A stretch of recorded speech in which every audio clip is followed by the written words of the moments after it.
పెళ్ళైనా పండగైనా వేడుక ఏదైనా పట్టు చీరల ప్రత్యేక వేదిక వారాహి సిల్క్స్.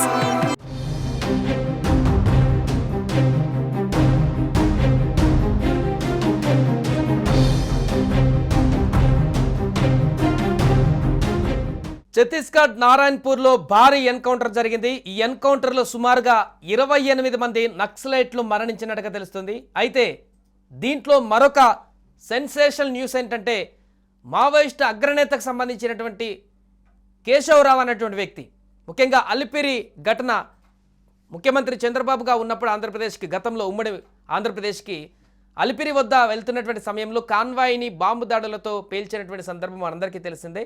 అప్పుడు ముఖ్యమంత్రిగా ఉన్నటువంటి చంద్రబాబు నాయుడు గారు కొంత గాయాలతో, భారీ గాయాలతో బయటపడ్డారు. ఈ బ్లాస్ట్లకు సంబంధించినటువంటి కీలక సూత్రధారిగా ఉన్నటువంటి వ్యక్తి, చెప్పబడుతున్నటువంటి వ్యక్తి కేశవరావు ఈ యొక్క ఎన్కౌంటర్లో మరణించినట్టుగా సమాచారం అందుతుంది. ఆయన పైన ఇప్పటికే 1.5 కోటి పైగా రివార్డు కూడా ఉండడం జరిగింది. సో దీంతో ఈ యొక్క అంశం ఇప్పుడు సెన్సేషన్గా మారింది. ఘటనా స్థలం వద్ద భారీగా ఆయుధాలను కూడా స్వాధీనం చేసుకున్నట్టుగా తెలుస్తుంది. సో ఇప్పుడు ఈ కేశవరావు మృతికి సంబంధించి ఇక పోలీసులు పూర్తి వివరాలు కూడా వెల్లడించేటువంటి అవకాశం ఉంది. కానీ ఇప్పుడైతే భారీ ఎన్కౌంటర్లో మావోయిస్టులకు భారీ నష్టమే వచ్చినట్టుగా మనకు కనపడుతుంది. నంబాల కేశవరావు అనేటువంటి వ్యక్తిన 2010లో 76 మంది సిఆర్పిఎఫ్ జవాన్ల మృతిలో కూడా ఈయన కీలక పాత్ర పోషించినట్టుగా చెప్తున్నారు. 2018లో గణపతి రాజీనామాతోటి మావోయిస్టు పార్టీ జాతీయ ప్రధాన కార్యదర్శిగా నంబాల కేశవరావు బాధ్యతలు నిర్వహించారు. అతని స్వస్థలం శ్రీకాకుళం జిల్లా జయన్నపేట, తూర్పుగోదావరి, విశాఖలో కూడా మావోయిస్టు పార్టీలో పనిచేశారు. పీపుల్స్ వారి వ్యవస్థాపకులలో నంబాల ఒకరు. వరంగల్ ఆర్ఈసీలో ఇంజనీరింగ్ చదివి ఎంటెక్ చదువుతున్నటువంటి సమయంలో పీపుల్స్ వారి సిద్ధాంతాలకు ఆకర్షితుడై అటువైపు వెళ్ళారాయన. ఈ నేపథ్యంలోనే కీలక గెరిల్లా యుద్ధ వ్యూహాలను కూడా రచించడంలో అతను కీలకమైనటువంటి వ్యక్తిగా ఉన్నాడు. ఐఈడీ లాంటి బాంబుల వినియోగంలో కూడా చాలా నిపుణుడు. 1970 నుంచి మావోయిస్టు కార్యకలాపాలలో నంబాల చురుగ్గా ఉన్నాడు. 2010లో ఛత్తీస్గఢ్లో 76 మంది సిఆర్పిఎఫ్ జవాన్ల ఘటన, ఆ మృతి జరిగినటువంటి ఘటనలు కూడా సూత్రధారిగా ఉన్నట్టుగా చెప్తున్నారు.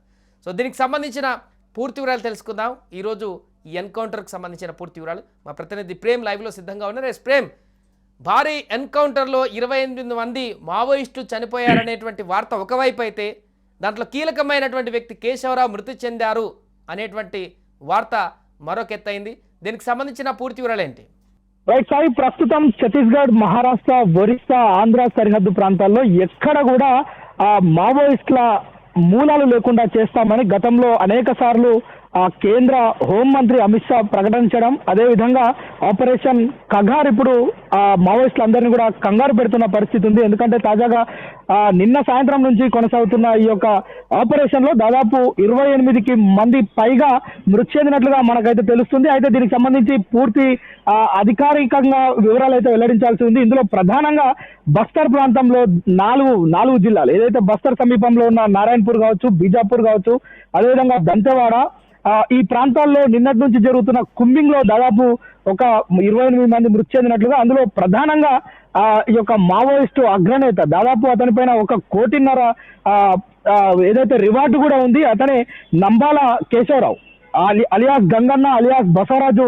ఈయన ఆరితేరిన వ్యక్తి, మావోయిస్టు పార్టీకి ఈయన కూడా మృతి చెందినట్లుగా మనకైతే తెలుస్తుంది. అయితే ఈయన రియల్ గా నిజానికి ఈయన చాలా ప్రావీణ్యుడు. ఈ యొక్క ఏదైతే మావోయిస్టులు చేపట్టే ఈ యొక్క ఆపరేషన్స్, ఈ యొక్క ప్రక్రియలు ఉంటాయో వీటిలో చాలా అందవేసిన చేయని చెప్పవచ్చు. ఆయనది ప్రస్తుతం ఆయన మీద 1.5 కోటి రివార్డు ఉందంటే మనం ఆయన ఎంత ప్రావీణ్యుడో తెలుసుకోవచ్చు. అయితే ప్రస్తుతం ఆయన 1970 నుంచి మావోయిస్టు పార్టీలో కీలకంగా, 1980 నుంచి మావోయిస్టు పార్టీలో కీలకంగా ఉన్న కేశవరావు ఆయన మృతి చెందడం ఒకవైపు ఛత్తీస్గఢ్, అదేవిధంగా ఈ యొక్క మావోయిస్టు పార్టీలన్నిటికీ కూడా ఒక తీరని లోటని చెప్పవచ్చు. ప్రస్తుతం నిన్నటి నుంచి ఇప్పటి వరకు జరుగుతున్న కుంబింగ్ లో దాదాపు 3,000 మందికి పైగా భద్రతా బలగాలు మోహరించి వివిధ రూపాలుగా, అంటే ఎక్కడ ఎవరు ఈ యొక్క మావోయిస్టు పార్టీకి సంబంధించిన వ్యక్తులు కనిపించినా కానీ మొత్తం కూడా ఏరిపారేసే ఒక ప్రక్రియ కొనసాగుతుందని చెప్పొచ్చు. అయితే ఇది మావోయిస్టు పార్టీకి కోలుకోలేని దెబ్బగా మనకైతే తెలుస్తుంది. అయితే ఎవరు ఈ యొక్క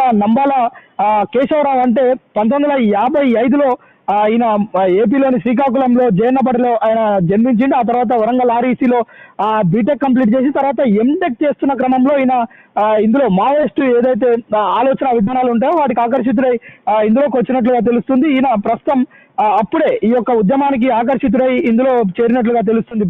1980లో ప్రధానంగా విద్యార్థి సంఘాల మధ్య జరిగిన ఘర్షణలో ఆయన మొదటిసారి అరెస్ట్ అయ్యి అంటే అప్పుడే ఈయన పేరు బయటకు వచ్చింది. ఏదైతే మొదటిసారి విద్యార్థి సంఘాలకు సంబంధించి జరిగిన ఘర్షణలో ఈయన మొదటిసారి అరెస్ట్ అవ్వడం, అప్పటి నుంచి కీలకంగా ఈ యొక్క ప్లాన్స్ వేయడంలో, స్కెచ్ వేయడంలో ఆయన చాలా నిష్ణాతులుగా మావోయిస్టులు అందరూ కూడా చెప్తుంటారు. మావోయిస్ట్ అగ్రనేతగా ప్రస్తుతం ఎదిగిండు. ఆయన 2004లో ఏదైతే మావోయిస్టు పార్టీకి సంబంధించి మావోయిస్టు పార్టీ ఏర్పాటు చేసినప్పుడు సెంట్రల్ మిలిటరీ కమిషన్ గా మరికొందరు కీలక నేతలు అంటే ప్రముఖంగా ఈ లీడర్షిప్ గా ఉన్నటువంటి వ్యక్తులు ఇంకా చనిపోయినట్టుగా కూడా తెలుస్తుంది. దానికి సంబంధించిన సమాచారం ఏమైనా ఉందా? ఎందుకంటే కేశవరావు మరణించినటువంటి వార్త అనేది ఇప్పుడు మన మావోయిస్ట్ పార్టీకి పెద్ద దెబ్బ అనే చెప్పొచ్చు. ఎందుకంటే ఆయన పెద్ద తలకాయ, 1.5 కోటి అవార్డు ఉంది, అందరిని లీడ్ చేసేటువంటి వ్యక్తి. అలాంటి వ్యక్తి ఈరోజు నేలకొరిగారు అనేటువంటి వార్త పెద్ద దెబ్బ అని చెప్పొచ్చు నక్సలైట్లకి.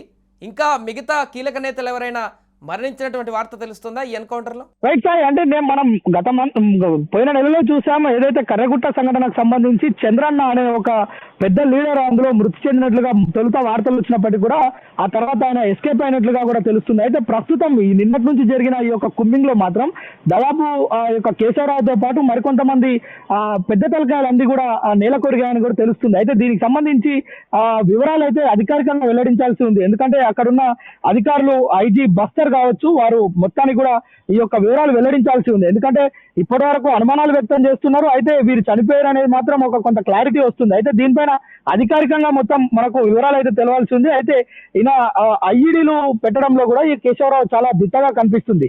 మనం ఒకసారి ఈయన హిస్టరీ కనుక చూస్తే గతంలో చంద్రబాబు పైన, గత ముఖ్యమంత్రి, ప్రస్తుత ఆంధ్రప్రదేశ్ ముఖ్యమంత్రి చంద్రబాబు నాయుడు అలిపిరిలో బాంబు దాడి ప్రధాన సూత్రధారి కేశవులుగా మనకు తెలుస్తుంది. అదేవిధంగా 2010లో 76 మంది సిఆర్పిఎఫ్ జవాన్లను పట్టణ పెట్టుకున్న ఘటనలో కూడా ఈయన సూత్రధారిగా మనకు తెలుస్తుంది.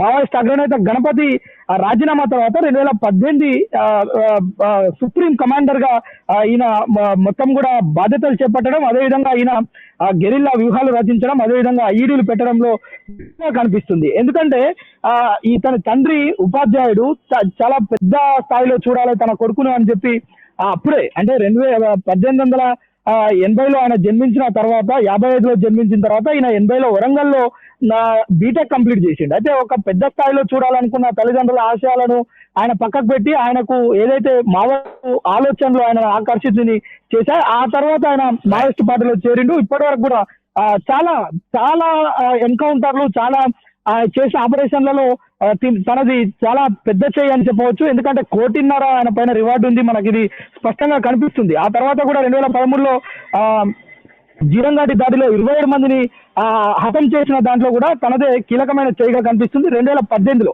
కిలారి సర్వేశ్వర్ టీడీపీ నేత హత్యలో కూడా ఆయన కీలకంగా పనిచేసినట్లుగా తెలుస్తుంది. అయితే ఏది ఏమైనప్పటికీ కూడా 1980 నుంచి ఇప్పటి వరకు కూడా ఎప్పుడు కూడా తను అరెస్ట్ అయిన దాఖలాలు లేవు. ఎందుకంటే తన కోసం ఎంతో ఆపరేషన్లు చేశారు ఆఫీసర్లు, కానీ ఎక్కడ కూడా కేశవరావు దొరికినట్లుగా, ఆయన అరెస్ట్ చేసినట్లుగా మూలాలు అయితే కనిపించడం లేదు.